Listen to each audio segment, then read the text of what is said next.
Turn up audio. There we go. Welcome back, everybody. Hey. What's going on, Danny? We're back. We are back. Another week of quarantine. Yes, another week of quarantine, and well, everybody knew we were, and we're just kind of picking ticks out of our hair. It's enjoyable and having a good time.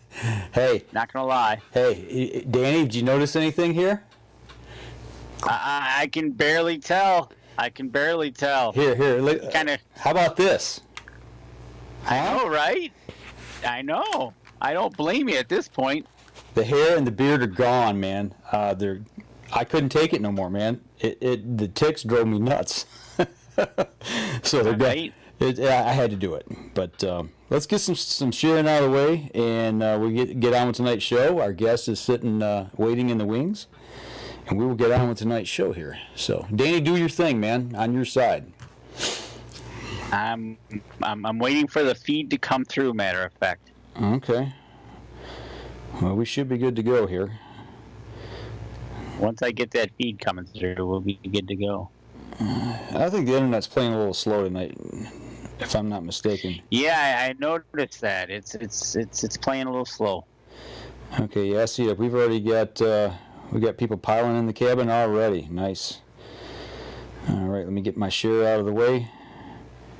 And Danny, you do your thing, and then we will get on. I will do that, and I will make sure my audio is. There we go. All right, do some sharing now. Okay. All right, yeah, I hope everybody had a good weekend. I know Danny and I took a long weekend. We went up and did some turkey hunting. We won't get too much into that unless we run out of things to talk about tonight, but which I really doubt that's going to happen. But we had a good time. It was relaxing. Absolutely, it was very relaxing. It was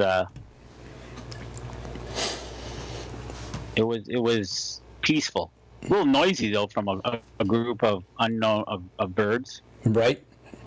You know, the one thing that I noticed, as he's doing his sharing, I'm going to mention, we were gone for 4 days and didn't watch TV, we had internet connection, but really didn't spend a lot of time on the internet checking news feeds or anything like that.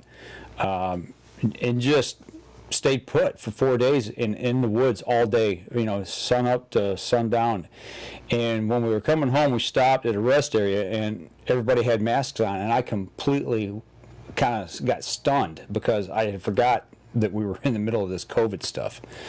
I know, right? It was pretty wild. It was nice just to get a break. So it was nice to be kind of off grid. Right. So you about done there, Dan? Working on it. I tell you what, while you're doing that, going slow. Well, I'll go ahead and kick off the show here. All right, here we go. Stand by in 3, 2, and 1. Welcome back to another episode of the Up North Journal Podcast, everybody. I'm host Mike Adams, sitting in Up North Journal Cabin North, Danny's in Cabin South. He's doing some sharing on social media right this second, so you can see him there busy working. But while he's doing that, I'm going to go ahead and talk about a few of the people that help us out. And actually, you can help us by helping them going over to their website. And the first one I want to mention here is Hunter's Blend Coffee. Go over to huntersblendcoffee.com. Go over and check out their assortment of different 4 flavors they've got amongst other things there, and use the UNJ promo code. Just in the promo code section, type in the capital U, capital N, capital J, and you'll save 10% on your order when you check out over there. And a great Michigan company we love to talk about is Buck Baits. Go over and check them out. They've got some new stuff. Danny, you want to make a quick mention of new products? Absolutely. I was just talking with Buck Baits before we got on the show. They've come out with Deer Camp. Basically, it's Deer Camp hand sanitizer. They just got it to market. It's FDA approved. It's 80% alcohol. And I tell you what, the way we're living and needing to wash our hands and be sanitized, why not have it everywhere? You can carry a bottle in your car. You can have it on your person. You could have it even at Deer Camp. So get on over to Buck Baits and check that out. They do have it on the website as well. Yep, and use the Up North Journal promo code and save 20% over there when you check out with your order. Another great Michigan company we like to talk about, Rebel 6 Rubs. Make sure you go over to their website, rebel6rubs.com. Use the North Journal promo code for 20% off your order there when checking out. And if you remember, we talked with Trips for Trade a while back. We're helping them out and helping you out. If you go to tripsfortrade.com, if you want to swap a hunt or a trip to somewhere in exchange with other fellow hunters and vacationers, you can get 20% off of your membership over there for swapping tripsfortrade.com. So big shout out to Paul. I'm gonna blow this name up. Bakunis. Calling. He's checking in live Facebook from Buffalo, New York. All right, thanks you for tuning in tonight. And everybody excuse our audio a little bit tonight. I think everybody's online. We're having just a little bit of digitizing of our audio, but just bear with us. Things will be all right tonight. It'll be a good show. But Danny, you taking care of business over there? Let's get on our guest of the night. And that is none other than Randy Stoppenhagen from Better the Hunt. Randy, what is going on all the way from Idaho? Well, looked forward to this evening. I appreciate you guys having me on. Dan, Mike, it's good to be with you. Hey, it's good to have you on here and talking to somewhat of a fellow Michigander, I hear. Yeah, I was born in Michigan. My folks were kind of free spirits, and they decided if the house sold before school started when I was in third grade, they were going to move out west. They fell in love with the West, and the house sold, and we moved out west. That's a good way to move out west, man. Especially as a kid at you said third grade. That's got to be like an adventure. Yeah, it was. The first stop was in Colorado, and they had a really cold winter, and my dad needed work, so he called his former company, and they had an opening in Idaho, and that's how we ended up in Idaho. Right on. Well, that's a long way from Michigan. That's all I can say. Well, I've been on Interstate 80 plenty of times. I know the route really well. Okay, right. Okay. Well, what's the weather like right now there near Idaho? You're in Nampa, Idaho? Nampa. And that's near Boise. About 20 miles west of Boise. Okay. Today was a little overcast.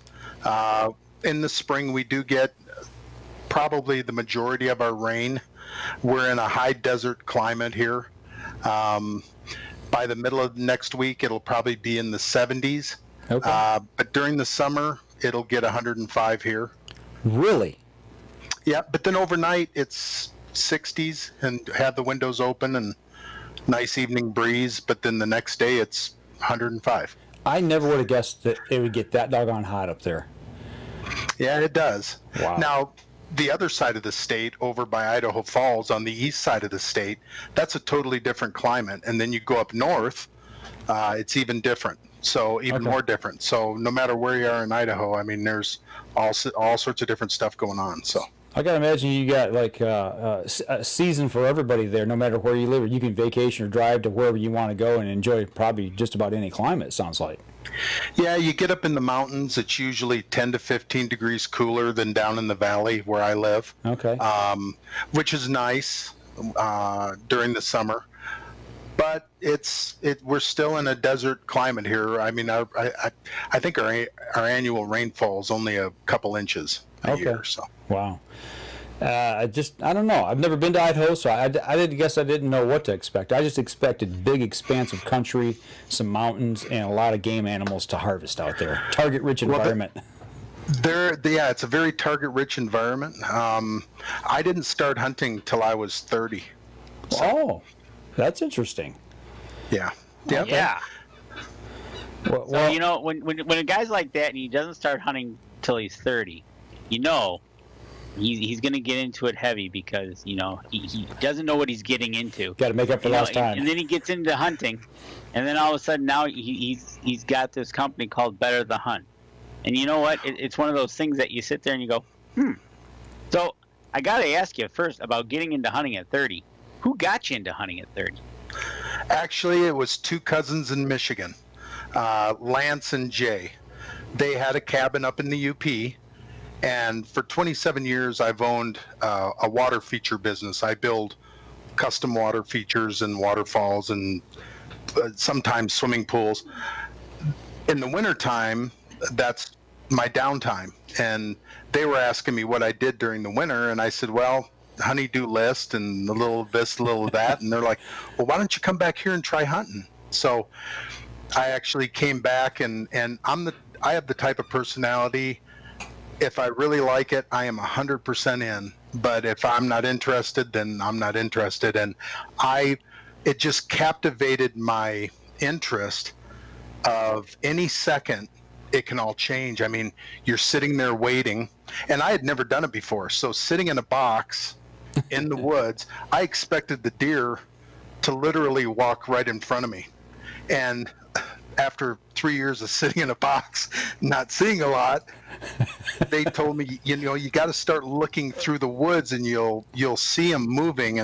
And the fourth year, I actually connected on a 125-inch 5x5. So nice. You mean the deer just didn't come up and present themselves broadside so you could shoot them? No, but never having hunted before, I didn't know if they were just going to roll through at 10 feet away. I mean, so I'm sure there were deer, but I just never saw them. But knowing that any second it could all change, it was so interesting and so fascinating to me. And then when an animal did present itself, even though it may have been a doe, just the adrenaline rush, I just wanted to really dive into that. So I really did. So it's so true that it can change it in a split second. This morning, Danny and I, we're going to hunt at 9 o'clock. That was our deal. 8:30, we'd seen 3 jakes, haven't heard nothing, and at 8:30 in the morning, we got a half hour left, and you know how it is. You're ready to start packing up and going home, like, oh, the hunt's over. And all of a sudden, we heard this massive gobble at about 100 yards in front of us on the other side of a wood patch. And it was like, game on. I mean, I don't know. I know Danny's eyes got, this big around. And I know mine probably did too, but it was fun. That's why we hunt, though, right? Oh, yeah. And being successful is like icing on the cake, but to me, it's the whole process. It's the talking to your buddy, planning the hunt, packing the gear up, going through stuff, hopping in the vehicle, getting in that mindset, the camp camaraderie, and then going out and knowing, you got to be quiet and you got to play the wind, and just all the things that go into it. It just fires me up talking about it. But that's the whole part of hunting. And then being successful, that's just the culmination of it. But even if you're not successful, to me, being out there and doing that is such a reward. So you learn something every single time. I've been hunting since I was just a little kid with my dad. And Danny and I, we spent 4 days, sun up to sundown, out in the woods. We come in, I think, Dan, for maybe an hour and a half to, make breakfast real quick, and then bang, out we went. And I've hunted our place. I just remember it was 24 years this year, the property that we were on, and we wound up in places that I hadn't been, but maybe once, maybe twice, and learned some new things, and places that I'd never ever been. So it's you always learn something new. That's the beauty of it. Oh yeah. You never stop learning. Yeah. Well, we got to ask, okay, so you moved out to Idaho, but you came back to Michigan to start hunting, and now you're in Idaho. I imagine you hunt Idaho quite a bit too, I would think. Well, that's the thing. My cousins were like, you understand you live in a state with a lot more diverse animals. Right? Yeah. So I actually spent a couple winters just going out to a gentleman's property and watching the mule deer in the winter. Mm-hmm.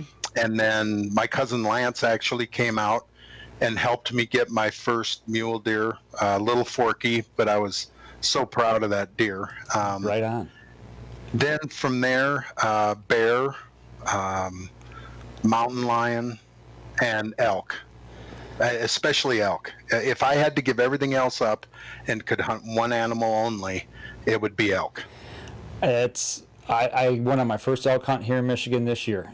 Didn't get one, but I tell you what, there's something about it, just it draws you in. I can somewhat understand it. I'd love to come out and hunt out west somewhere for elk, but I can understand it. But man, you've got some great animal diversity out there. That's amazing to be able to hunt that many species. Yeah, pronghorn. We have turkeys. This spring I went out and hunted turkey, unsuccessful. That is one animal. I mean, I don't know if it's the mountains, but they'll hit a ridge, and then you got to play the ridges, and you think they're going to the bottom, so you go all the way to the bottom, and they're back up on the ridge. And they play mind games with you. Yeah, turkeys. Danny and I got turned inside out all week. You know, it's maddening, but fun. That's something. Oh, it is. It's fun. Well, what's it like, the difference? I mean, obviously mountains are a big difference between Idaho and Michigan, but, you know, styles of hunting, compare and contrast maybe a little bit, so some of the Midwest guys that's never been out west can understand. Well, strap on your boots. There's a lot of climbing involved. Usually, because I'm kind of a heavy set guy, always have been. Taking off in the morning and try to stay all day out instead of coming back to camp, because you may take off from camp, especially mule deer hunting, and you're climbing 1,000, 1,500, 2,000 feet in elevation, and you're always a lot of glassing, a lot of time behind the glass, spotting scopes, and then once you find the animal, of course, it comes down to playing the wind, trying to get in close enough without being seen, and then executing the shot, whether it's a rifle. Of course, bow hunting is a whole different breed of cat. That late season mule deer hunt is, if you're dealing with snow, it's crunch, crunch, crunch, and they know you're around. So that's a lot harder.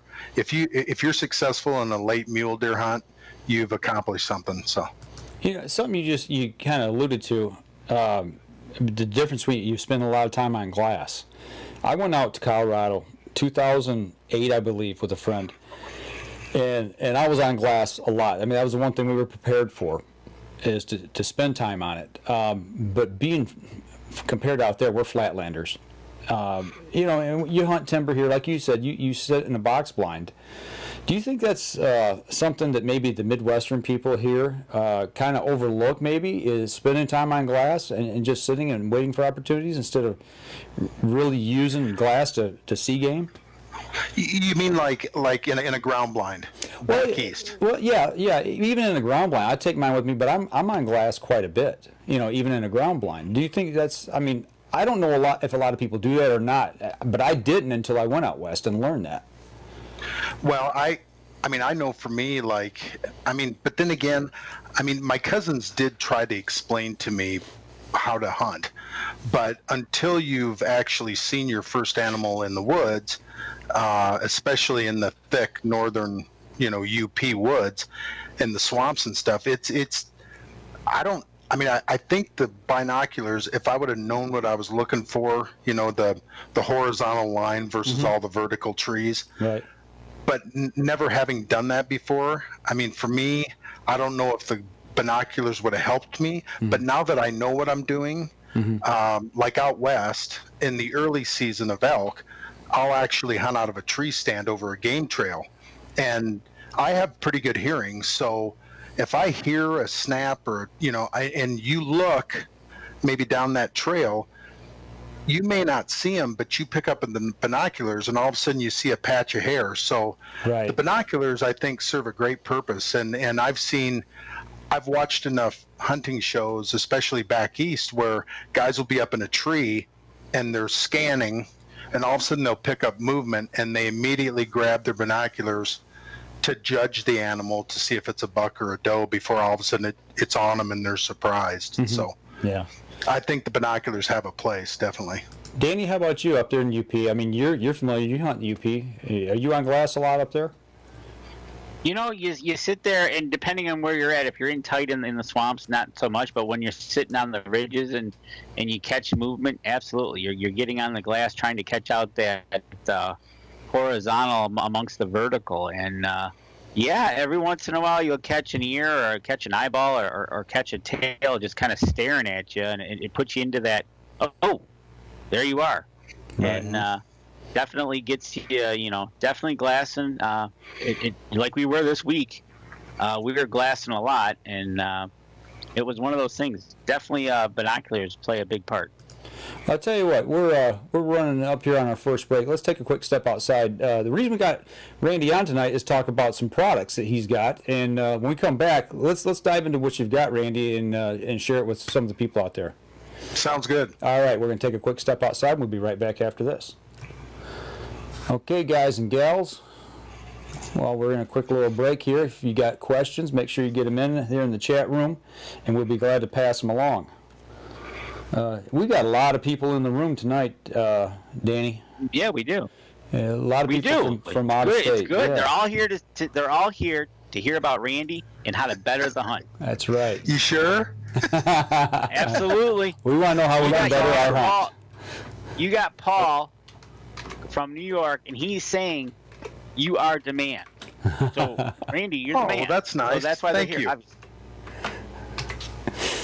So Randy is the man. So yeah, if you guys got questions, we're gonna go over better the hunt and the mitts that he has for your bow, rifle, crossbow, shotgun. Check him out as he describes them. And got any questions? Get them ready, and we'll hit them with them as you give them to us. All right, here we go. Stand by. 3, 2, and 1. Welcome back. Second segment of the show. We're sitting here talking with Randy Stoppenhagen from Better the Hunt, and he's all the way out in Idaho, and we're here in Michigan, and we want to talk about these products. So we met you at ATA, Randy, and we saw what you had there, and this to me is something that's it's worth definitely looking into for people out there. You know, kind of talk about your product line and kind of how this all got rolling. Okay. Well, being a bow hunter, our late bow season is December 5th through the 20th. And up in Elk City, Idaho, on average, the temperature's minus 14 to minus 28. And That's cold. I had done it enough years that we're hunting a herd of deer that migrate. They head out of the high country and they end up in the low valleys during the winter to survive. So on average, the first time I set up a tree stand, I had over 50 deer a day walk right under my tree. Okay. And that's a lot of grabbing a minus 28 degree instrument and hoping the deer gives you the shot, or is that the right one? And you can see them coming and they're a ways off. So you grab your bow. Well, I got tired of sitting there. Nope, that's not the one. Hang my bow up. Do this, try to warm my hands. Here comes the next one. So I went back to the hotel that night, and I had a hand warmer muff that you put your hands in. And I took a pair of scissors and I cut it in half. Okay. And I cut a slice in the bottom and a slice in the top, and I put it around the grip of the bow, stapled it, and then went out the next day, and it worked. I mean, it needed to have adjustability, but it kept my hand warmer. Right. And I actually have it right here. This was the very first bow mitt. That's the first one. This is the actual one. This, as you can see, the elastic here. This was part of a muff, and then I took it, cut it, brought it around the grip, and stapled it, and then that's how I held my bow, which through 2 years of testing and 8 prototypes later, this is the final product. It's fully adjustable because we all have a different hand size and we all put our palm differently on the riser. I'm just a relaxed fingered shooter, but some guys are side, some gals, and then they're high wrist, low palm, open finger. So this mitt is adjustable to accommodate everybody's hand size, and yet you're shooting with the same palm against the back of the riser. I don't know if you can see inside there very well. Yeah. Yeah. But yeah, okay, so that's the riser. I put my hand in there. I can sit there, because before I used to hang my bow, but I always felt, because there was so much deer activity, and plus the first couple hours at night, or first couple hours in the morning, the last couple hours at night, I wanted to be able to hold my bow. because they'll come up on you quick, they'll catch you off guard, and now not only are you trying to deal with the deer, you're trying to look up to get your bow off the hanger while having it down in your lap. I have minimal movement. My eyes have never left the deer. Now, if that deer walks behind a tree for 20 minutes, I don't care anymore because my hand is protected from whatever Mother Nature's throwing at it. Yet, when I go to shoot, the same palm is against the back of that riser. There's no arrow interference. It's not going to hit the string. The string will actually, even if you're fully extended, that string is going to hit your coat before it ever gets to the mitt. Right. So through 2 years of testing, 8 prototypes later, we made a mitt that'll fit every bow, accommodate everybody's hand size and shooting style. And now it'll benefit you because you can, first couple hours in the morning, last couple hours at night, or all day. You know how the early season, maybe you've experienced this. The reason I laugh is because I have.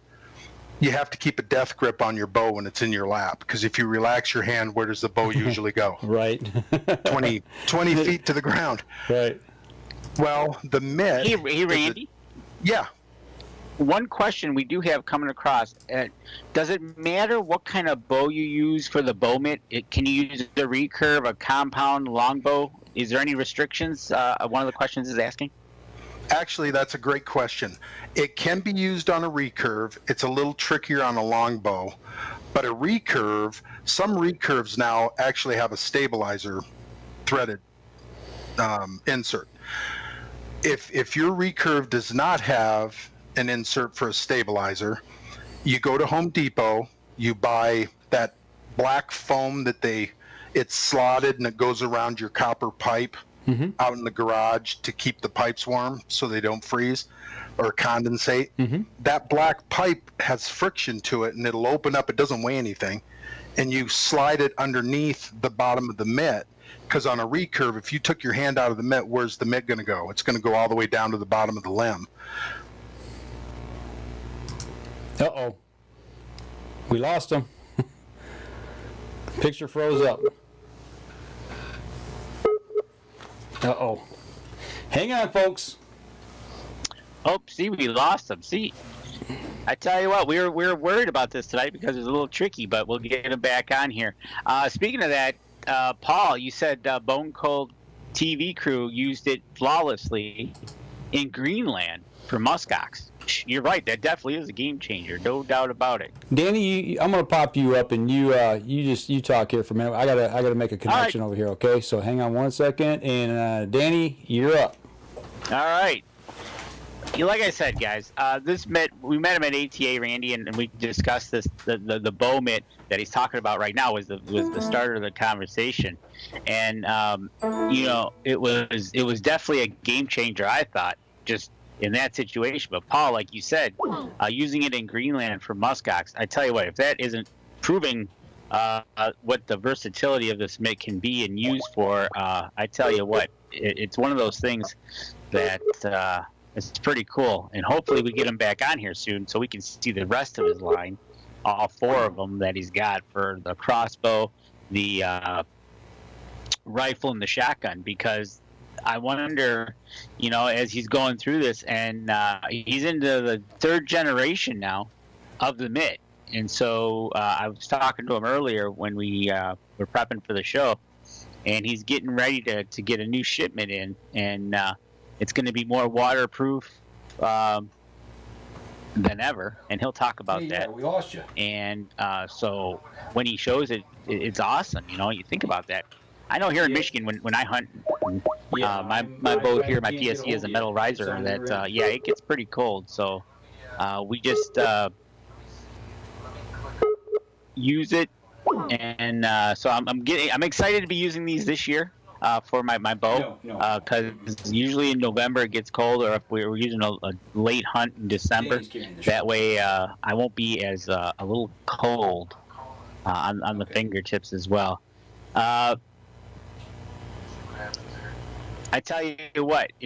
Paul, you're saying it's minus 35 degrees then? Ooh. Yeah, that's cold. Terry, stay tuned for the stay tuned for your answer on that if you can place heat pads in the mitt. And right and left hand. Yeah, I think they are. Yeah, they just both come in left and right hand. So, it's one of those things that this is absolutely. Jason Bieber, absolutely love your mitt. Excellent, great. I can't wait to try these out, folks, because I saw them at ATA, and it's going to be a while. As soon as I got one here, I want to put it on my bow. I'll start practicing with it over the summer, and I kind of look forward to a little cold weather to try it out in. But I might not need my gloves that I typically use, so that'd be kind of cool in a way as well. So, but yeah, so it's one of those things. Oh, Tammy, no, Mike did not get me to wrestle a porcupine. Okay, just a little off topic, I know, but no, he did not get me to wrestle a porcupine because he did not want to sell tickets. So That's really not helping. one of those things. And I see I'm watching Mike in the corner of my eye, so I know he's trying to reconnect with Randy there. Yeah, I think and find out what's going on. Skype was a little tricky coming into the show this morning, so Mike's getting his headphones back on, and we'll find out what's going to go on here. I'm just, hang on. Okay, everybody, I'm back, Danny. Yeah, right now he's having an internet issue out there, and he's going to try to reconnect. Yep. And then we'll try to get him back on here. So. Absolutely. Because we're just getting into the nuts and bolts of just the Bowmen itself. Right. You know what, Tim Cius? We'll have to ask him if he offers turkey hunts there out in Idaho. My guess is you'd want to go.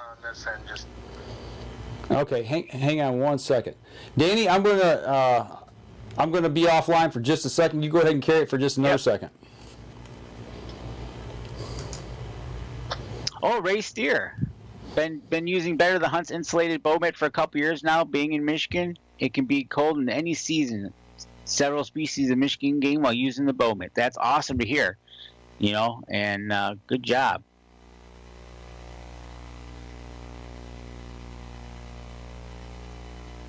So yeah, Ray Steer answered the question. There is a place to put heating pads in the mitt, so.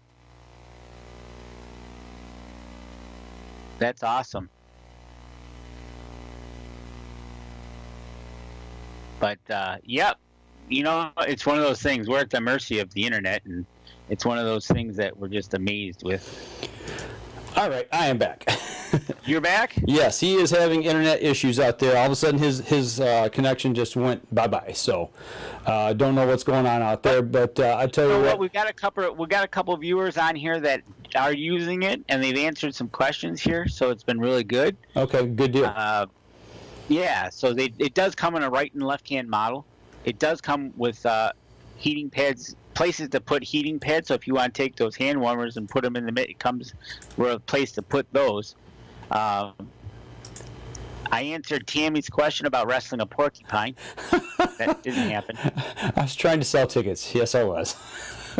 Right? I tell you what. Let's go to a commercial break right now. Let's go ahead and take our break. Yep, let's cut it. Let's cut this to a break. Because I'm having a problem on my record end too here. So I don't know. Maybe the internet just went crazy. So It might have. So let me get this restarted here, and we will get going again. And if nothing else, we will talk about our turkey hunt. Yeah. So we can do that until we get Randy back on. Hopefully his connection will hook back up again. I'm trying to look for my mitt as I speak because I had it here. I've got mine on the bow, so okay, here we go. Stand by in 3, 2, and 1. All right, welcome back. Third segment of the show, and Randy is feverishly attempting to reconnect to the internet. So until then, internet. Yeah. Until then, we will carry on here and keep things rocking along. But yeah, I put this on my bow. On your bow, Mike. Yeah.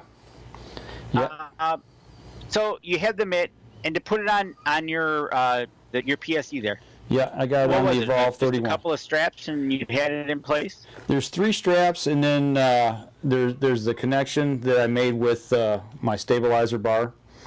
And Okay. it took, I mean, less than a minute. I mean, I read through the instructions, obviously, and kind of figured that out. But when I put it on, it went right on. So, but like Randy was saying, awesome. what I like about it is the fact that my hand is in contact with the riser. There's nothing between my hand and the riser, which to me, that's the huge part of it. You know, that way you don't risk losing any form or anything like that. What I plan on doing is taking, in hopefully this week, if the weather plays nice, getting out and I want to shoot with this on my bow. Absolutely. That's exactly what I was saying is that we're going to get them on our bows, start practicing with them. So when we get to cold weather, those cold mornings, Which might be June, with it. July, August, the way this year's it's going. Michigan, so it could happen. it could be it's Michigan, so it could happen at any time. That's right. So, but yeah, I'm anxious to get out and shoot. You know, I haven't shot my bow in 2 months, and it's driving me totally insane. Every chance I've had to shoot, it's either been raining or the wind's been blowing 40 miles an hour. And that's no joke. I mean, we've had a windy year here. So, what was that? You know, and that's funny you said that because we're talking about shooting our bows. June 7th, we're gonna have, or June. What is it? June 14th. I gotta check my notes. It's June 14th. We're gonna have Bobby from PSE on talking about bows. Yep. Getting us back into it for target and what's upcoming for this hunting season. Yep, absolutely. Going to have him on, and hopefully I've put quite a few arrows down range. I cannot wait to, like I said, to get back out and start shooting. I got to get the Evolve 28 out. I want to put this on the 28. That's the one that I'm going to hunt with. This is the one from the year previous, 31. So I threw it on here real quick just because I had access to it tonight. So Right, exactly. Terry, my brother says, Mike, you're going to have bad luck because you cut your hair. no, there's no bad luck. No. No. The bad luck was tick-free. I'm tick-free, exactly. You know, and to kind of allude to that, that's the reason I cut my hair off and I shaved my beard because, Danny had me sit in a nice little tick-infested environment. I don't know. Picked it. I don't know. You didn't stop me. You didn't say a word, but yeah, You're right, I didn't. actually we sat down and I noticed a tick on me right away, and I looked around and I'm like, pine needle forest floor, I'm like, yeah, we're in the wrong spot. Didn't even think twice about it, to tell you the truth. But, Big shout out to Ron Carter tuning in from South Georgia. all right, there you go, all the way from Georgia. Thanks for tuning in tonight.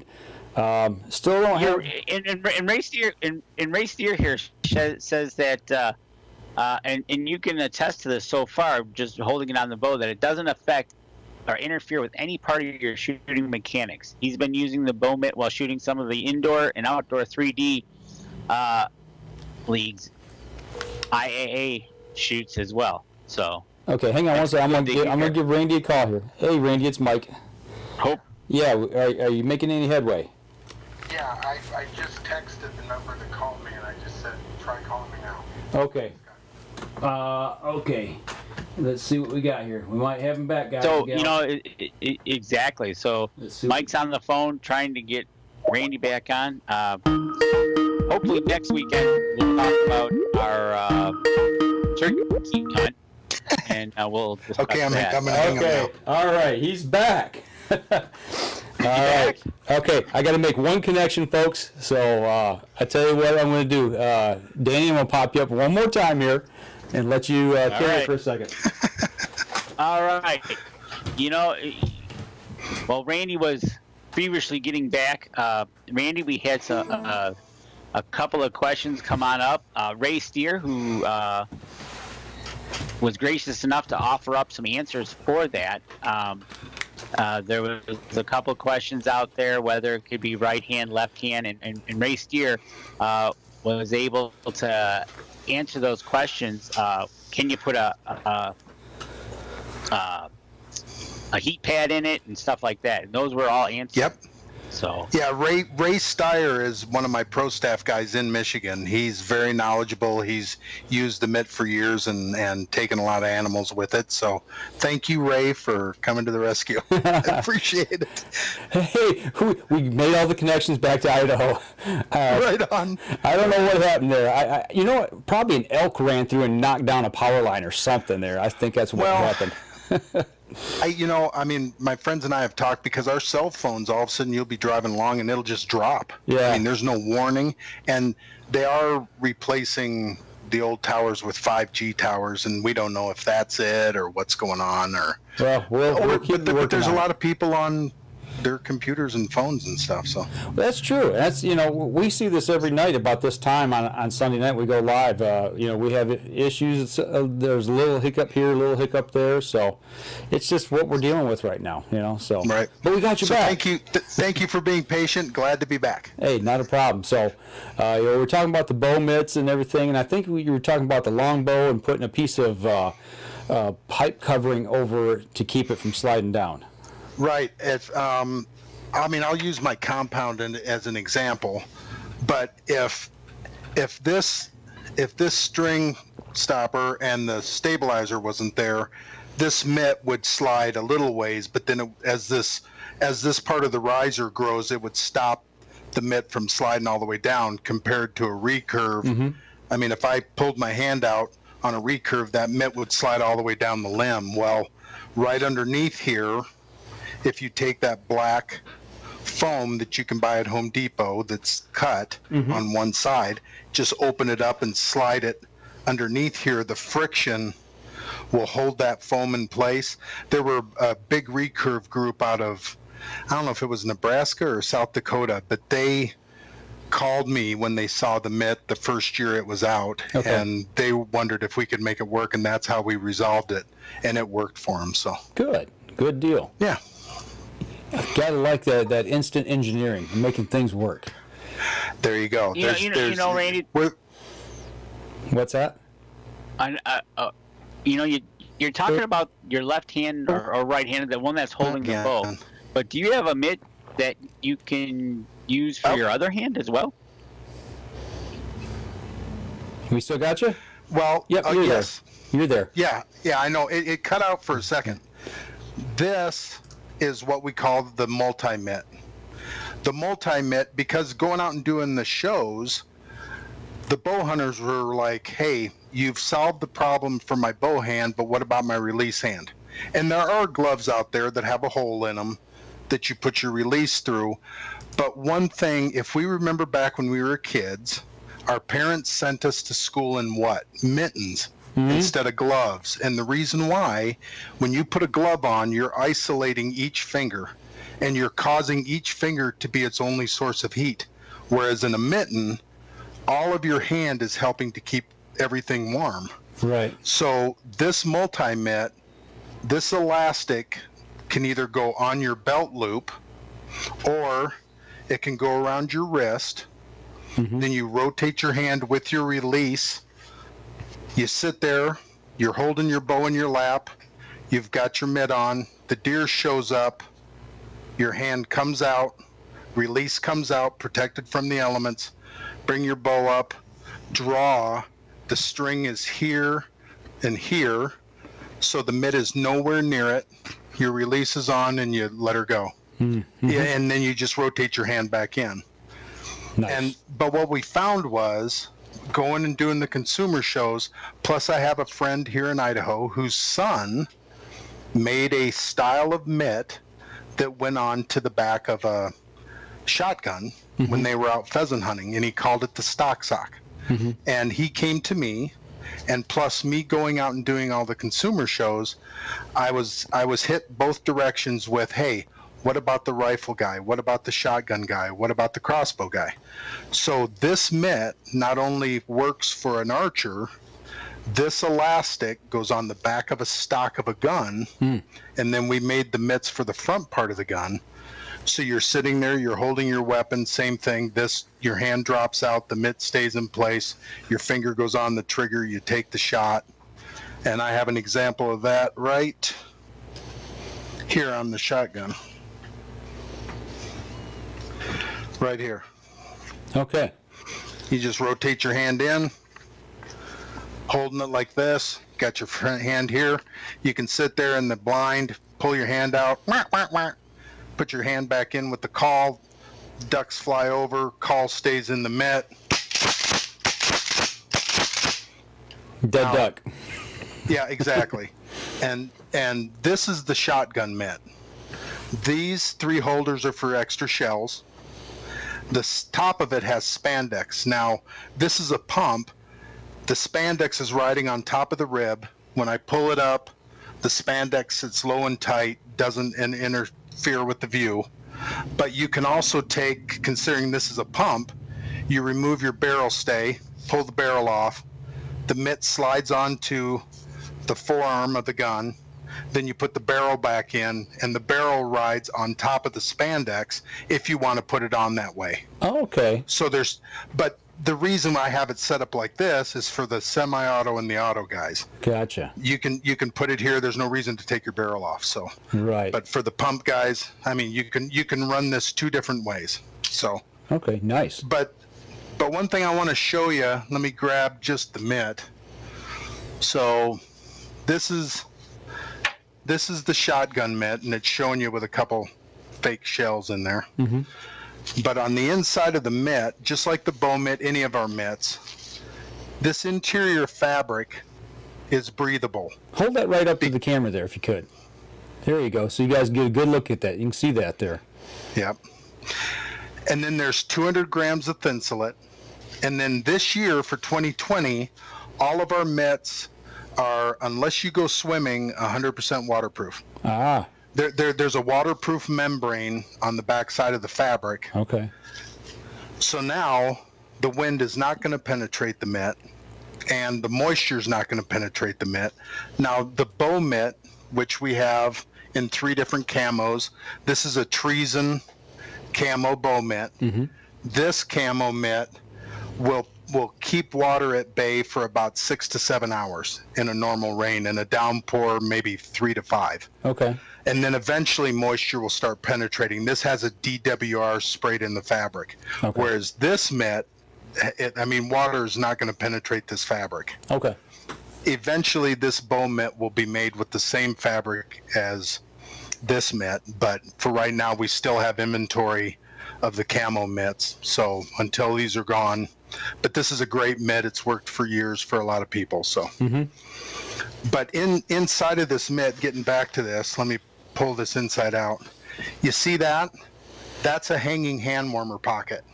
Okay. The mitt by itself is good with normal circulation to about 25 degrees. After that, when it starts getting colder, you activate a hand warmer, throw it in that pocket. It's not going to fall out, mm-hmm. but that heat will radiate inside here.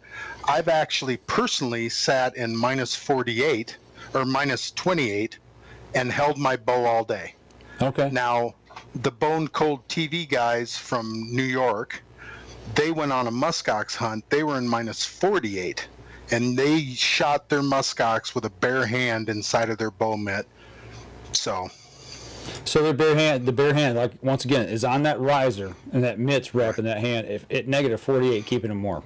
Right. With the insulator. And people have asked me, can I still wear a thin glove? Mm-hmm. You bet. That interior fabric is smooth, so it's not going to catch your thin glove.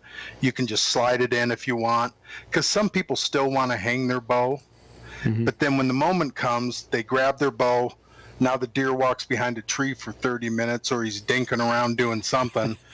You no longer do you go right. or decide to hang your bow up. Now you can sit there and wait him out and concentrate on the shot instead of, should I hang my bow up or what? My hand's freezing. That takes all that away. So right. Yeah, it's we've talked about the bow mitt and we've talked about the shotgun one. Relatively speaking, what's our price point when we're looking at those 2 items, and where can we go to look at your website to better get an overall view of these mitts? On the website, betterthehunt.com, when you go to the website, you'll see the bow mitt. Then if you go to the shop button and click on the shop button, it'll take you to the future products that are coming the 1st of July, which is the rifle, the shotgun, the crossbow mitt, and the multi-mitt, which is new for this year. So there you go. Get over and check it out. That's awesome. Absolutely. Do you want to see? Do you want to see the rifle mitt? Absolutely. Well, we'll take it. We'll take it. Well, how about we take a break? Are we close to a break? Okay. Actually, no. I mean, we've got one more break to take, Danny. So I mean, we've got a while here because we ran short in that last segment. Due to Ma Bell playing tricks on us. Ma Bell, Randy? boy, that dates us, doesn't Right? it? Randy, take the rifle one away. Okay. This is the rifle mitt. At the top is an EVA mold. It says better the hunt. What that does is it keeps the mitt under the scope and it keeps it from crumpling up, and I'll show you why we made it that way. Same thing, there's a hanging hand warmer pocket inside, but this strap is a stabilizer strap, and it's removable. You can unclip it and take it off if you don't want it. But if you're teaching your kids or you're teaching your wife or you're out there doing some long range shooting, this cuff right here, it opens up. You put it around your bicep, you tighten it down on the outside of your coat. If wintertime, you have a coat on. Then you bring the rifle up and you grab this strap and you pull on it. And what that does is now distance between your bicep and the gun, and it sucks the gun right down into your shoulder for a stable shot. Mm-hmm. Okay, and young kids and women that are just learning to shoot, or even young men that are learning to shoot, the tendency is, what do? They scope themselves because they don't have that gun sucked into their shoulder, and they end up popping themselves right in the eyebrow. This helps take that away. But if you're a seasoned hunter and you don't need that, you just unclip it and it removes out of the way. But now you can sit there with a multi-mitt on the back. The same thing, it's got 3 holders for extra shells, so you're not digging in your pocket in case you're not the best of shot. You can instantly grab another round, rack it. But now I can sit there instead of propping my gun up somewhere. I mean, I can sit in a tree like this all day. My hand is toasty warm, yet when I go to shoot, I'm shooting with the same bare hands that I practiced with all summer. Yeah, that's And so the important. shotgun mitt. What's that? Go ahead. I say that bare hand on the forearm, like the bow on the riser, keeping that same form is so important, and that allows you to do that. Well, usually rifle season's in November or even December in some places, or muzzleloader. This will fit a muzzleloader. You're wearing a big bulky glove, and you rest that fore end of the gun on that bulky glove. It's going to be moving and squishing around, and I want to be able to hold that gun, hold that rifle steady. And the same with the shotgun. When you're out there in the duck blind or the goose blind, I've got some of my pro staff guys that have used that quite extensively, even spring turkey hunting, and it's a game changer because they don't have to rest their gun somewhere and try to warm their hands up because they don't want to wear gloves. Yep. This allows you to be out in the woods concentrating on why you're out there, because let's all admit it. I mean, we spend a lot of time, a lot of money, and a lot of effort to pursue things that we love, the game, and we spend, I love asking guys that shows this with their wife standing there next to them, how much did you spend on your hunting coat? How much did you spend on your boots? All that stuff to try to keep you warm, and yet, what do we tell our hands every year? Yeah. You know, and we're trying to rip our gloves off. I mean, I've got a lot of lefts and a lot of right hand odd and ends because the other one's sitting on a hillside somewhere. Right. Or I lost it. So these mitts allow you to be out there, to concentrate on why you're out there, and to be successful. Oh, that's why we're there. Like you said, why do you not put the money into making your whole body comfortable? That's the biggest thing I tell. Like, we bring kids up from Indiana to hunt with us sometimes and do doe management, and I always tell them, I said, this is a cold weather environment up here. It's not like southern Indiana. You've got to dress for the December hunts, and they come up and they're some of them are quite miserable because they don't have the right boots, the right gloves, the right hat, whatever. So, yeah, head to toe, you've got to be prepared. I mean, I can see that. Well, and as a quick side story to that, my cousins, the first year I went back to Michigan, and you got to remember I come from a dry climate. Uh-huh. And I said, do I need to bring some warm clothes? And they're like, yeah, bring some warm clothes. Randy wore cotton. Oh, no. Yeah, up in the UP. That's gonna be brutal. Cotton kills, as they say. That was brutal. So Yeah. I learned, I mean, but yeah. Well, it's definitely something that people need to be looking into. I mean, like, the thing that just I really like about it is having that bare hand contact with whatever firearm or bow that you're using. It's to me, form. That just means everything. You've got to have good form, and if you don't, when you get down to that critical shot, you don't want to screw it up, because your hands are cold and you've got a glove on, whatever. I always hunt with my riser hand bare when I'm using a bow in late season, and I keep it in my pocket. But I won't be this year. I tell you, you'll find it's a big game changer. And I understand people are apprehensive. I mean, rifle hunters and shotgun hunters don't tend to be as finicky as a bow hunter. And I'm a bow hunter myself. And I've had a lot of guys walk up to the show and they just look at that and they go, man, I don't know. I think it's going to make me torque my bow. I think it's going to hit the string. And I understand that. But I offer, I'm like, here, let me put it on your bow, or let me send you over to a shooting trailer. Darton's been really nice with me. They've had shooting trailers, and they've allowed me to send people over there. And they go and flip one arrow, and they come back and they go, oh my goodness. I'm like, yeah, it doesn't do anything to affect anything. All it's doing is keeping your hand warm and comfortable so you can concentrate on why you're out there instead of how bad your hand hurts. So. Right. Well, when I put this one on today, I went through the instructions. It took me less than a minute, and then I put it on the bow, less than a minute. And at first, I had those same questions, and I saw it at the show at ATA. I was paying attention to what you were doing with it there, but still, when I put it on my bow, I was like, is it going to work on this one? And I'm looking at it, and I'm flipping, my rest, making sure that it's going to clear and everything, and it's built for it, is all I can say. It's a nice setup. I mean, that 2 years and those 8 prototypes, I mean, it was incredible. We'd open it up and, okay, well, a PSC bow and a Bowtech and a Matthews, I mean, they're all different. And that's why you bought the bow you did, because it felt good in the palm of your hand. So we had to massage that mitt. And if I was actually able to open the mitt in half, you'd look at the shape of it and it's crazy looking, but there's a reason why there's every curve, every cut, and why the buckles and straps are where they are. The very top strap on like this mitt, inside is a finger pocket. That's where you throw your hand warmer. There was no place to put a hanging hand warmer pocket. So the finger pocket serves 2 purposes. 1 for the hand warmer, and 2, when you're carrying your bow out in the woods, it keeps the metal off your fingers. But yet, if you see the palm of my hand is exposed, right, then you bring it around. This grommet, this little spot here, is for your stabilizer. Now, if you want to, you can bypass this. You don't have to use that. Like if you want to take your mitt on, off, on, off, on, off.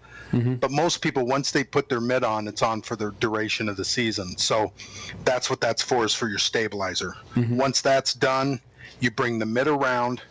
This is the only strap that goes this way. This strap allows the mitt to close down at the top to keep it below the arrow shelf for safety. But you only want to snug it. You don't want to reef it tight, because you want the mitt to spin and maneuver so that your hand isn't fighting it when you have your hand in there. The other 2 straps are simply because we all have a different hand size and we all shoot with a different palm on the bow. I'm just a relaxed fingered shooter. So that mitt is pretty much set up roughly for me. But let's say I was an open or side finger shooter, and I have pretty good sized hands.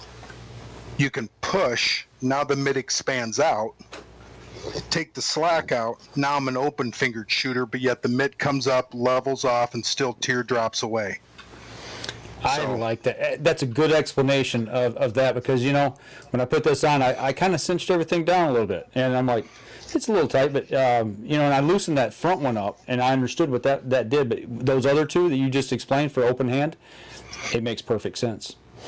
I just did it. Right. I just did it while you explained it, and voila.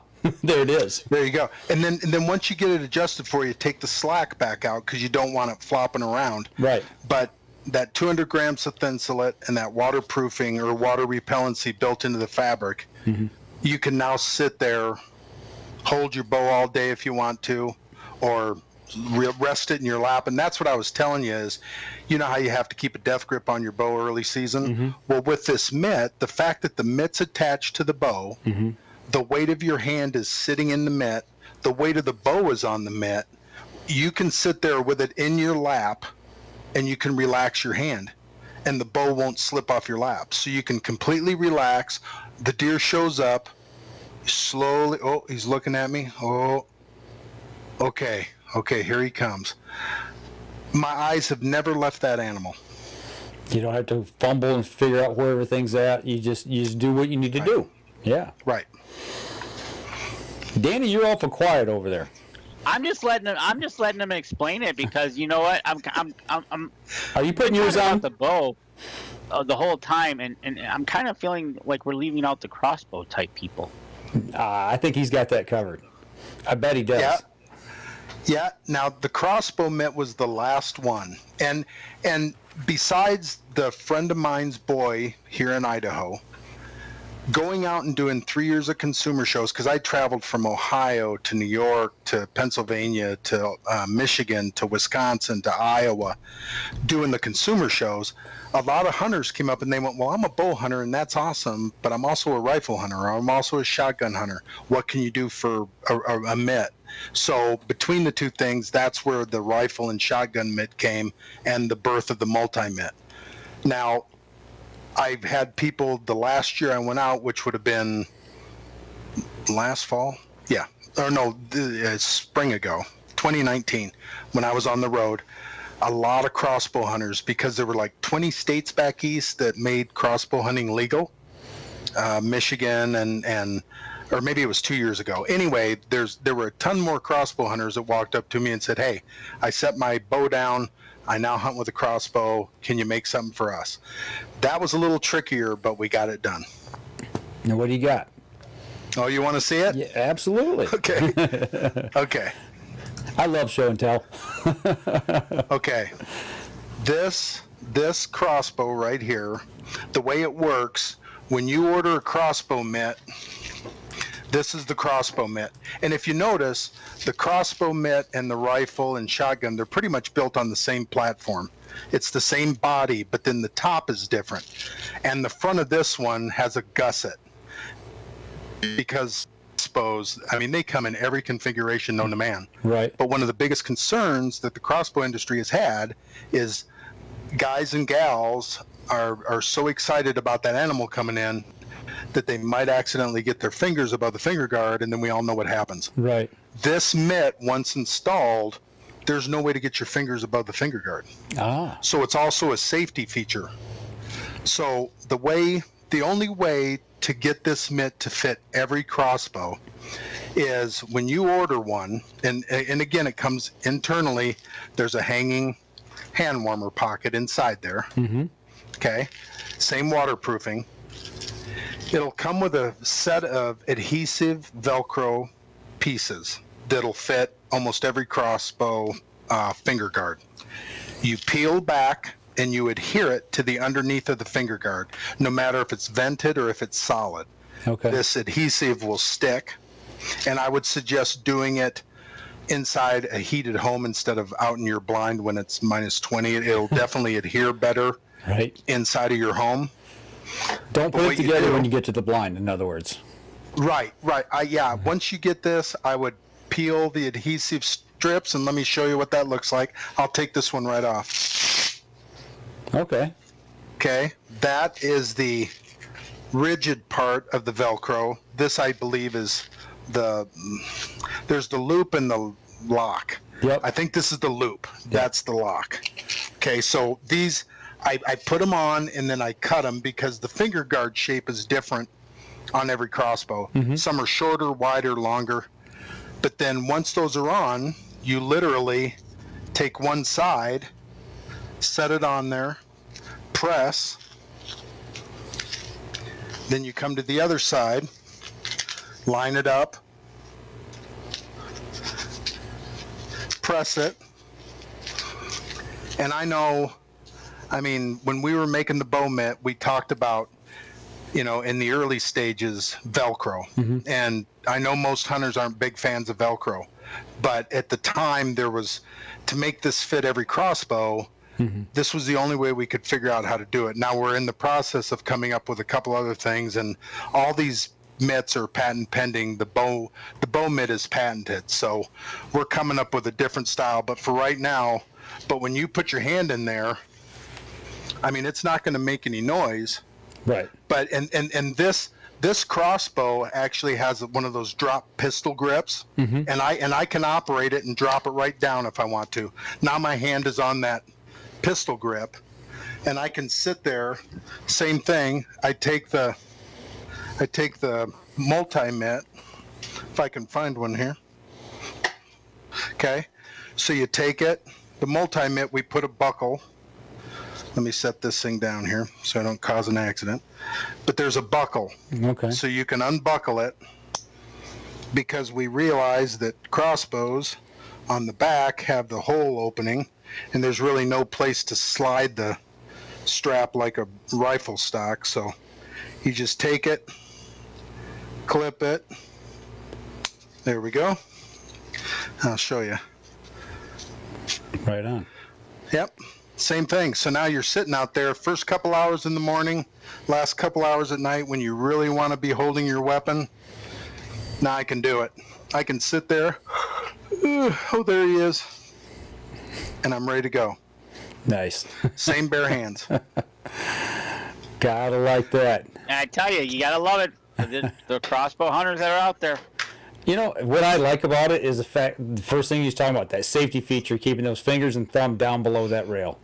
Like you said, there's no way you can put that up there. That alone to me is just, I know somebody personally who's lost the end of their thumb due to that. And it's nasty. It is so nasty. It is. Well, we're proud of our line. A lot of thought. I mean, the crossbow mitt, the rifle mitt, and shotgun mitt have been out in the field. The rifle and shotgun have been tested now for almost 2 years. Pro staff, as well as some TV personality, Bone Cold TV, and some others have used them. The crossbow mitt has been used one season. Now, it might be used this spring for turkey by some people. I don't know yet, but all the responses I've gotten back is it is a game changer. And I've personally used the rifle mitt up in Elk City, and I sat in the rain all day, and it wasn't much fun. But I wanted to prove to myself that mitt was 100% waterproof, and it was. And my hands were toasty warm, and it was about 26, 25 degrees out. So yeah. And here in Michigan, we do lots of that late season stuff. So. Invaluable. As far as trying to keep them digits warm. Like you and I talked a little bit earlier during the day, and you're talking about the universal mitt that you've got there. What do you call that again? Well, originally we called it a trigger mitt. Trigger mitt. Okay. Okay, but what happened was, my daughter said, "Dad, let's do a Christmas show," and I'm like, no. And she's like, well, let's do it. You sell a lot of mitts at Christmas time, and it's an awesome gift. And I'm like, okay. So in Boise, they have the Boise Christmas show, and it's predominantly attended by women, and there's all sorts of crafts. And so okay, let's do it. And I had more women come up to me and say, hey, that mitt, I'd buy 2 of them, and I'd clip them on my stroller, or I'd go to my son's football games and I'd clip one to each of my belt loops. That way I'm not having to set my gloves down. I can pull them out real quick, clap my hand, put them back in. So somebody told me if you call it the trigger mitt, you're kind of pigeonholing yourself because there's so much more versatility to that mitt. So instead of calling it a trigger mitt, we call it the multi-mitt. The multi-mitt, there you go. Yep, because it serves a lot of different purposes. And one of the big questions is you've got the rifle, the crossbow, the shotgun, the bow mitt. When are these all going to be available, or when can people get their hands on them? Well, the bow mitt is currently in stock in the 3 camos. We've got mossy oak tree stand, mossy oak brush, and Treason camo. And then the rifle, shotgun, crossbow, and multi-mitt should be here ready for sale 1st of July. Now, because of everything that's going on, hopefully the product is here by the 1st of July. If not, it won't be far behind that, but we're hoping for a 1 July. And on Facebook and Instagram, if you want, follow Better the Hunt, because we're doing some promotions. We're going to start doing some educational videos coming up next month. And then starting in July, we actually have some really cool promotions that are going to be tied in with these new mitts. But one thing I want to let everybody know is because of what's going on, and fabric is limited, materials limited, the buckles, the straps, the webbing, everything that it takes to make the product. I only was able to order like the new mitts that are coming, even though this color right here is Loden green. Now this color is going to be available next year, but there was enough of this fabric available that these were the final samples that they made for me. So this color is going to be available next year. The colors that will be available the 1st of July are an earth brown and a tactical black. And they're awesome. And I asked for some of those samples, but they're so tight on fabric that they were like, we don't want to take away from your order to send you samples. So when those mitts come, hopefully the 1st of July, the retail value, the rifle, the shotgun, the crossbow, or the bow mitt, they're online at betterthehunt.com for $59.95. And then the multi-mitt will sell on the website for $39.95. But we're going to be running promotions. But one thing I want to let everybody know is I was only able to order total between the brown and black, like let's say rifle mitt, I was only able to order about 900 of those. So when they're gone, they're gone. And I have about 900 crossbow mitts. I have about 900 shotgun mitts. So you take 900, 900, 900. If you order a rifle mitt, you may want to order a multi-mitt. So I ordered like 2,700 of those so that you can set them up as a set. But once those are gone, even if I jump, I have great sales, and I call them up middle of August or September, I'm not going to see that product till probably end of December or January. So I just want to let everybody know, because these have been shown for a year or more, and people know they're out there. And I'm starting to get a lot of emails. When can I order? When can I order? So, I just want to let everybody know so that get them while you can. What's that? I say get them while you can. Right, because I don't want you to come in October and think, hey, I'm going to get one of those rifle mitts, and they're all gone. So. Right. So jump in and get them now. Well, I tell you what. Absolutely. Let's take our last break. Yep, and then we can get on the personal side of Randy, because we got a few questions for our interviewee. Always do. You sure you want to go there? You may say to us, why did they go there? Exactly. We'll take it easy on you. All right, Okay. We're going to step outside. We're going to take our last break. We'll be right back after this. All righty. All right, folks, last break here with Better the Hunt, Randy himself. So if you got any last-minute questions before we ask our questions, get them to me. And we'll be firing away here momentarily when we get back into our last segment. I'm almost done. Give me 1 second here. I'm just glad we got you back on. Yeah. Oh boy, me too.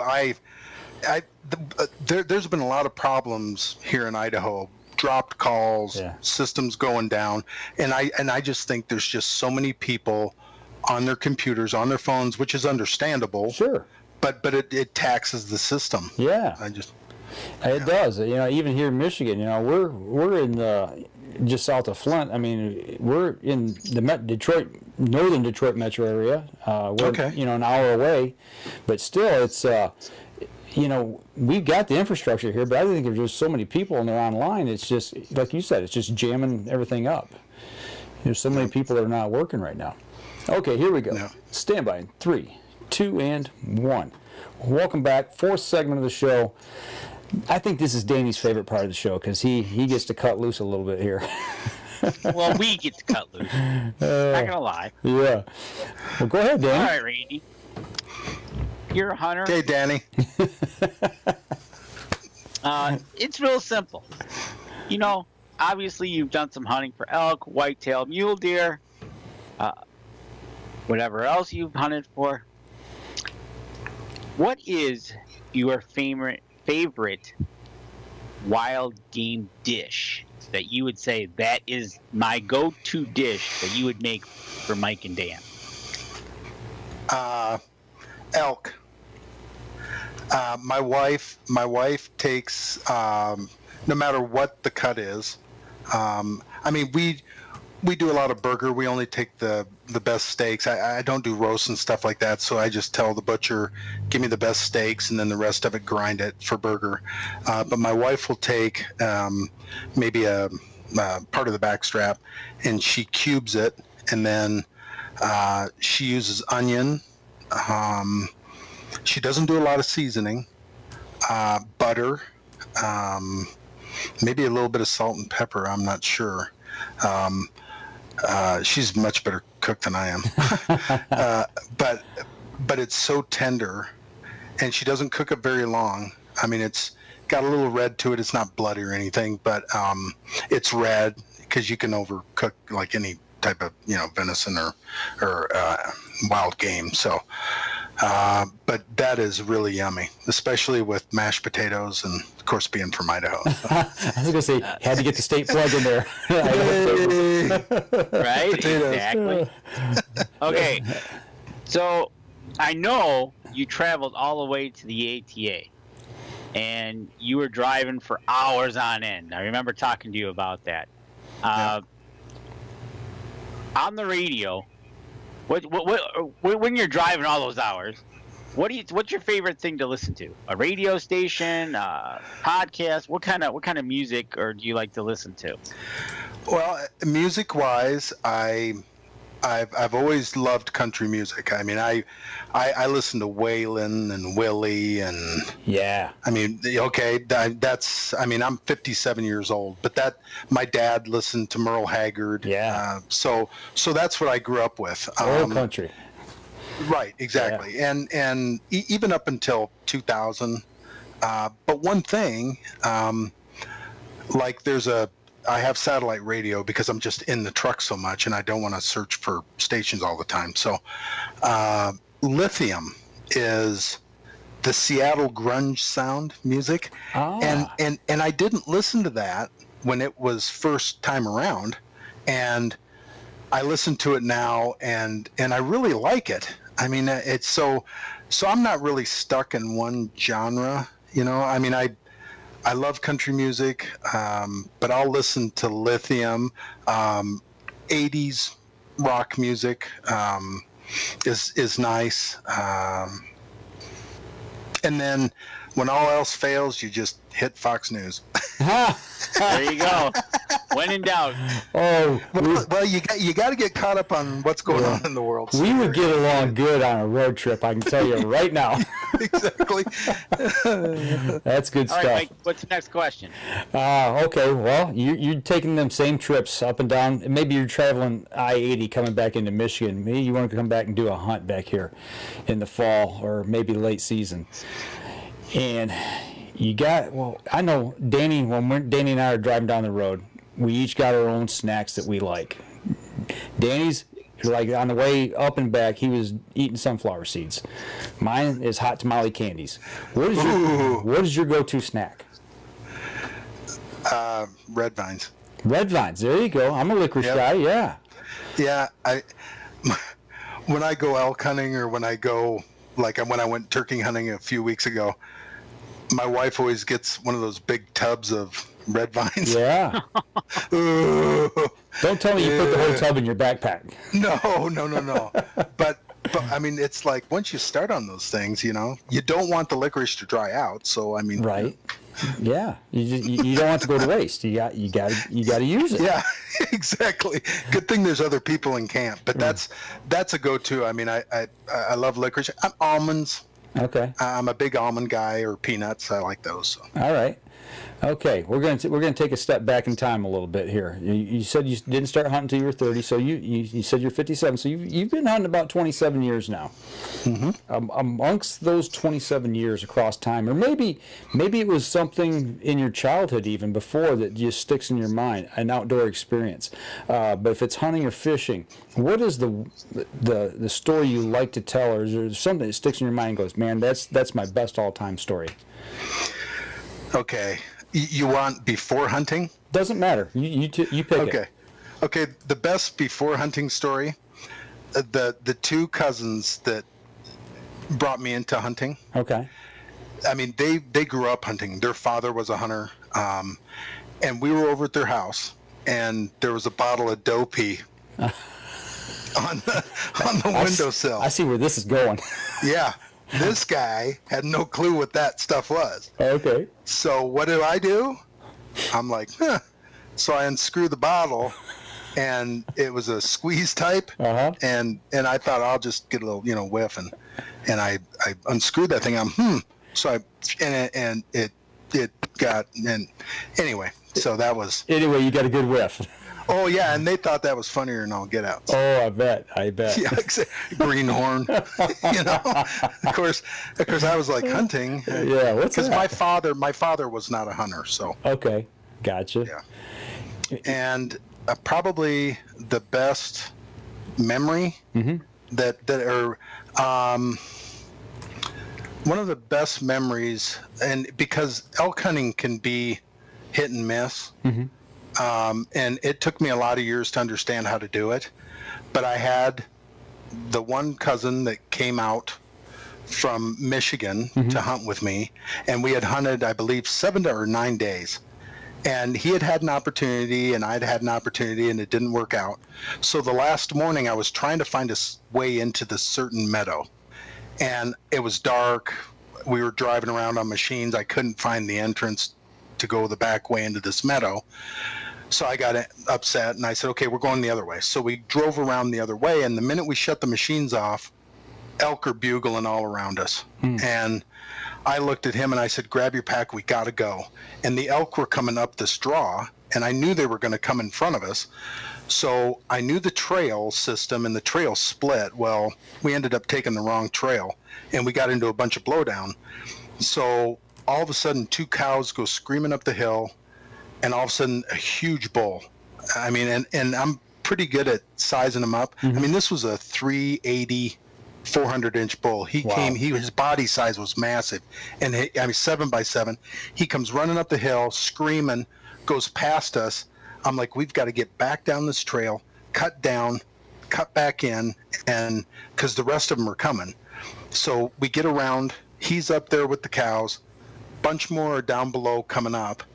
I told Jay, get down the hill, and I'm sitting here like this, and I see Jay down the hill. All of a sudden, a spike. Now, this is the last day, so a spike's coming towards me. He turns. I draw, settle in, let it go, hit a twig, watch my arrow shoot off in the air. I'm like, dang it. So I look down the hill, and Jay's going, and I'm like, no, I missed. And he's like, so all these cows are mewing, the bull's up there screaming, there's other bulls screaming, elk are walking around. So it kind of calms down. I signaled Jay to come up the hill, and he comes up, and I'm like, no, I missed. And he goes, no, I shot one. I'm like, what? He goes, yeah, he walked 40 yards, I ranged this hole in between two bushes, and he walked right in between there, and I zipped him. And I'm like, wow, that's awesome. And right then a 5x6 came over the hill, and he's walking right towards us.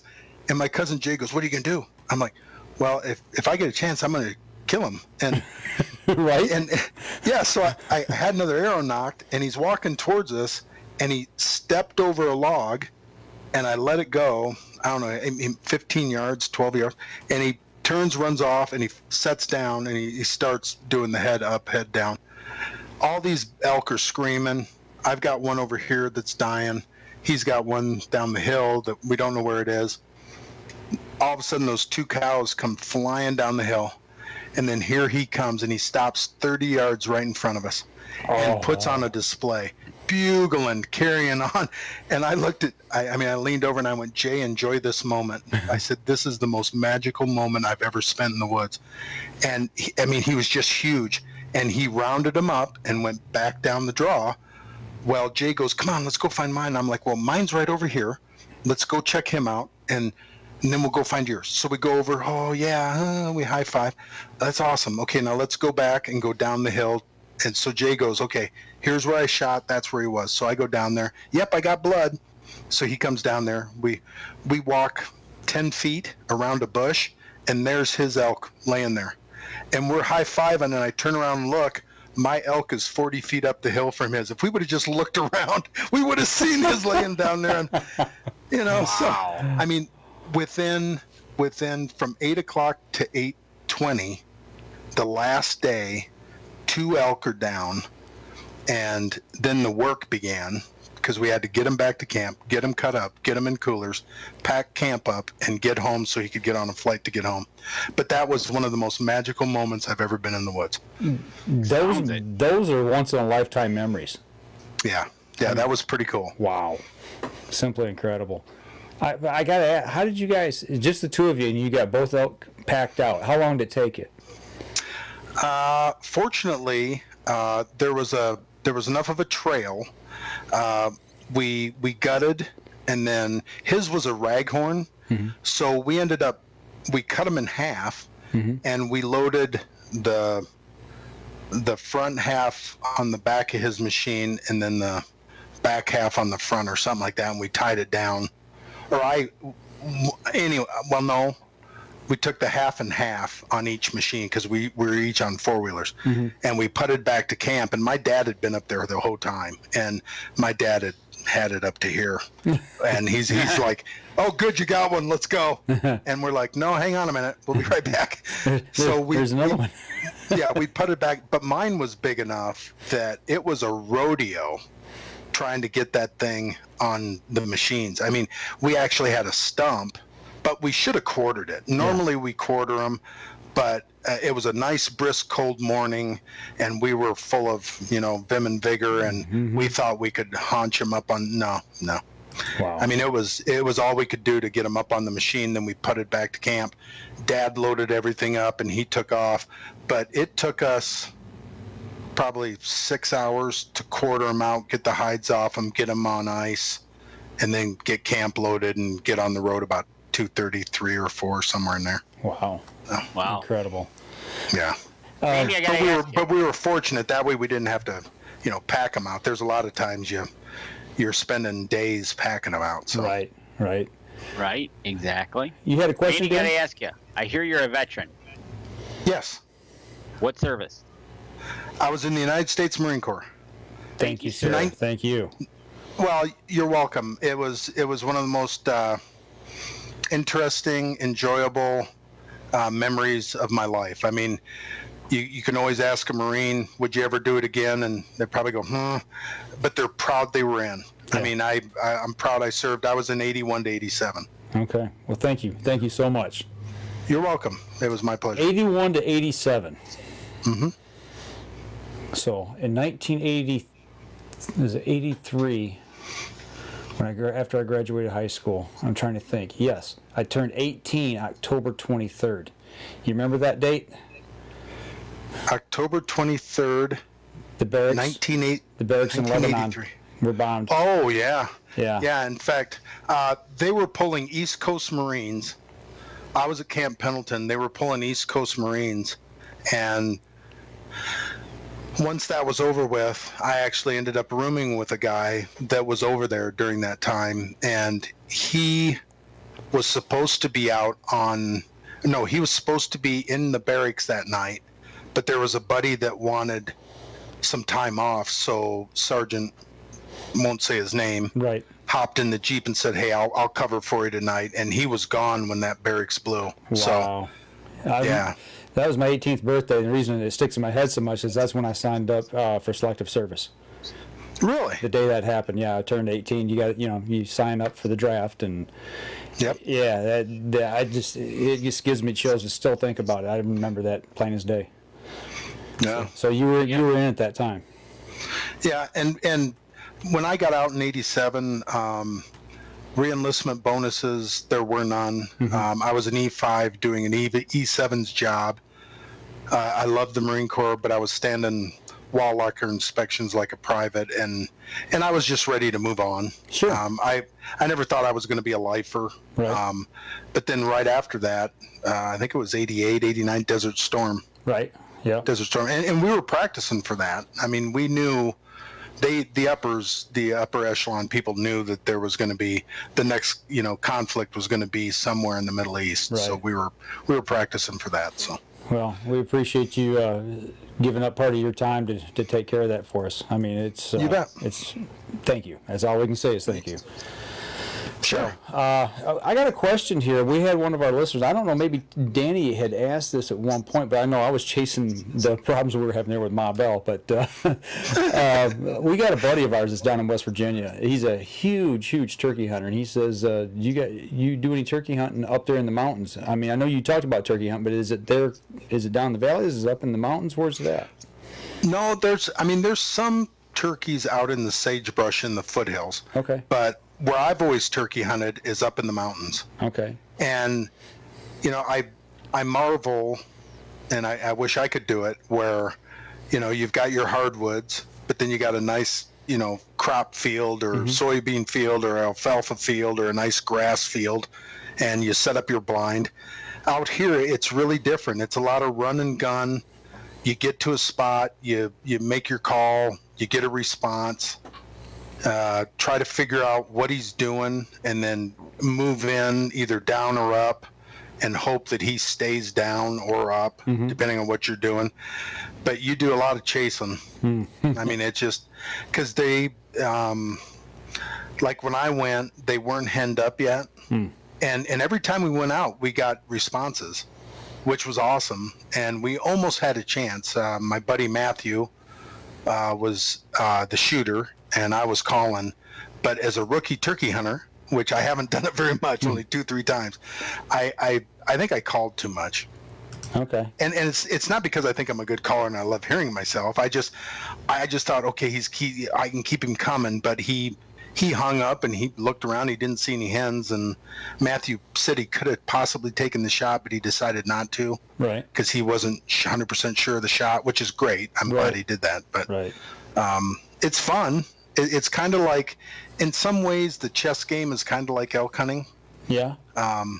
But I'm better at elk hunting.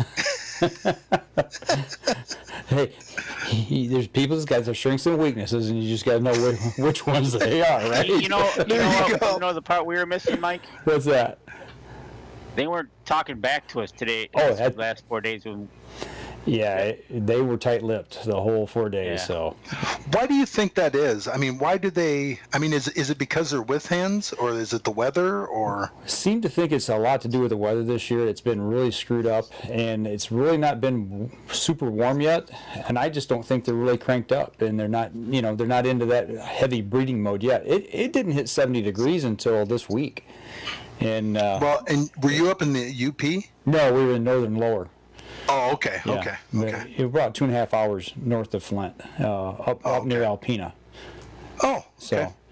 yeah, we were up in the northeastern part up there. But yeah, the weather's played a lot of it, and it's just been a weird season so far, And actually, Danny and I were talking that we haven't heard of a lot of birds being killed. Usually we see it all over Facebook, but it just hasn't been that plethora of birds being shot this year that we've seen, at least on social media. So. I don't know. But you still got some time. I'm going to have one other opportunity in 2 weeks when I go up. Be the last part of the season, the last weekend of the season. I'm going to try to get a hunt in. I'm taking my grandson up. Be his first experience in the woods. He's 3 going on 4, and I just want to take him up and have a good time. You know, let him have some fun, see some animals, and maybe catch a fish or two. So, just to get That's away. awesome. There you go. So, but no, we just wanted to ask for Tim there. He's always looking for experiences to get out and see what other people are doing with turkeys. Now, are you hunting Miriam's over there, or are those Rios in that area? Do you Yeah. know? Yeah, okay. I didn't know what species you had over that way. That's a good question. They're big birds. They're colorful. They're turkeys. Yeah, I mean, I've literally gone 3 times. Okay, right on. And so I'm learning, and of course the guys that I'm going with have about as much experience as I do. So Hey, well, that sounds like a great time, though. Seriously. yeah, because we don't take each other too seriously. So. You can't, man. You're just out there to have a good time. Exactly. That's exactly. good stuff. There you go. Well, I'll tell you what. One more time. Go ahead. We talked about the mitts. Where can people go to find it and find out how to order them? Okay, right now you can go to betterthehunt.com.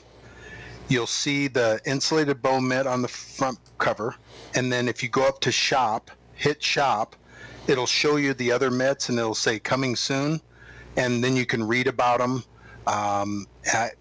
And then we will put it out on Facebook and Instagram about a week, 2 weeks prior that, hey, this is our release date. And then we'll be open for business on the new mitts. But the bow mitt is available in those 3 camos currently. There you go. Get over to Go Better check the them Hunt. out. Get online.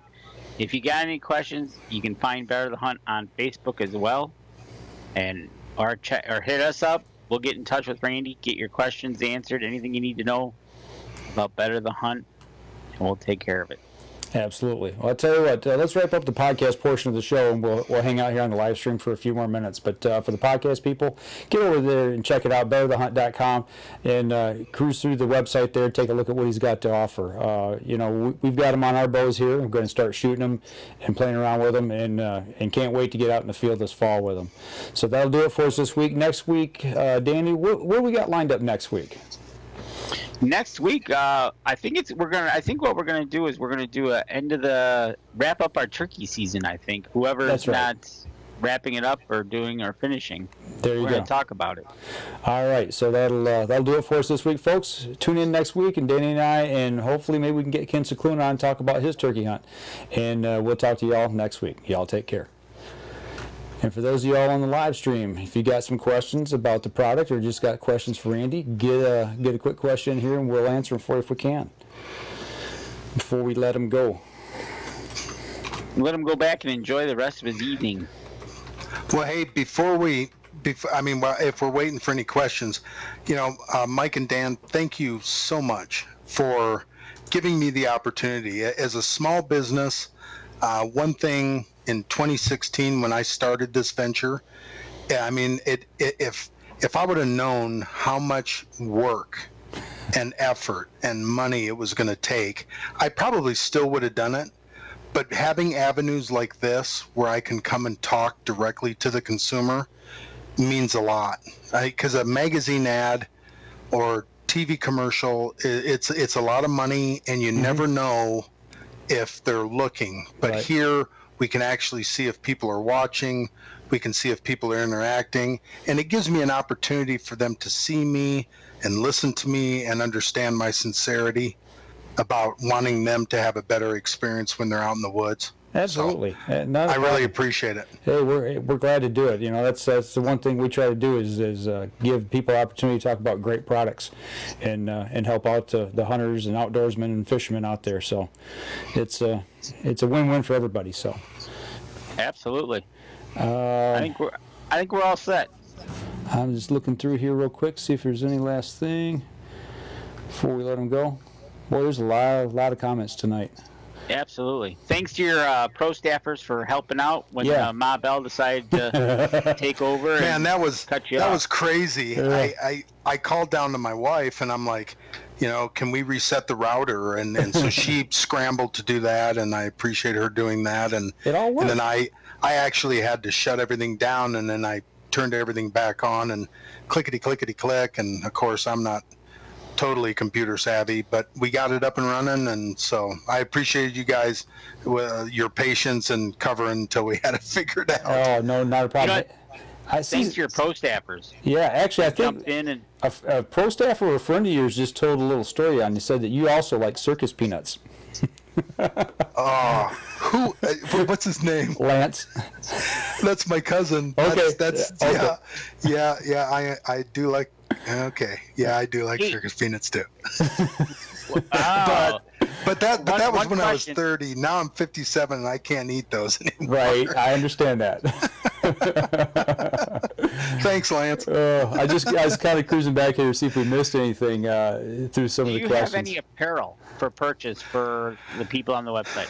This hat, I mean, this was a gift, not the pin, but this hat is on the site right now, and it is available. It's got the logo. It says it's what we do.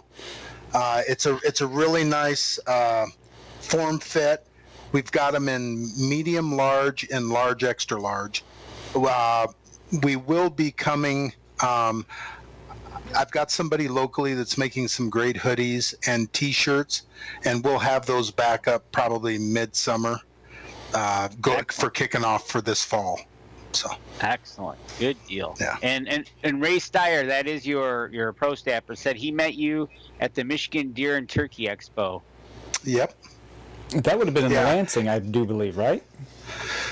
Yes. Yep. Okay. Yep. That's where I met him, and I'll tell you, all my pro staff people were people that showed a real interest in the product.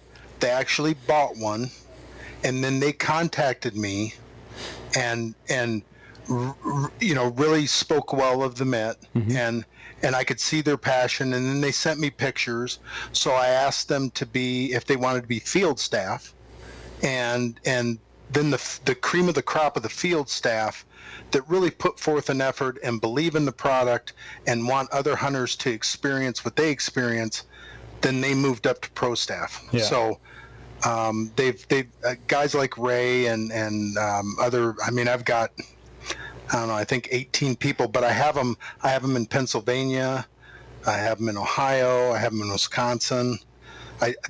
Because predominantly that's where the biggest population of bow hunters are, so Right. that's where I've concentrated my efforts. Yeah. So. There are a lot of bow hunters here in the Midwest. Oh boy. Yep. Yeah. Exactly. And Dan Newmer also says you like McDonald's salads when you're on the road, man.